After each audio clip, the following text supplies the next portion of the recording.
What gets me up in the morning is really the people that I work with. It's a very energizing place to come to work. The people here are very friendly. They're not just here to work, they're here to be on your side and kind of guide you. Getting accustomed to everyone saying good morning when they see me, and I'm not used to doing that in any other company.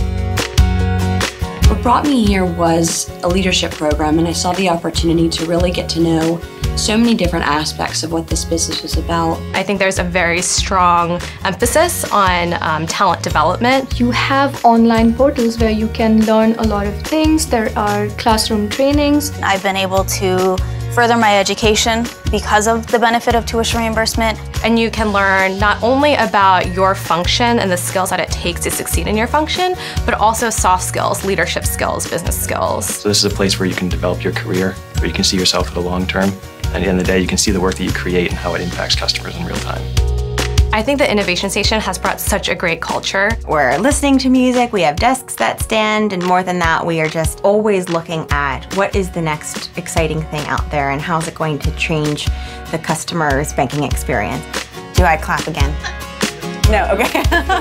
The greatest career advice I would give to someone who wants to join Synchrony is to have a can-do attitude, be willing to learn anything, be curious and energetic. Keep your personality, stay motivated, and work hard. I'd recommend a friend to Synchrony because no day is the same and it's never boring. People here at Synchrony are wonderful. I mean, we really are a bit of a family. And so being here every day with our friends, our colleagues, is what makes this place great.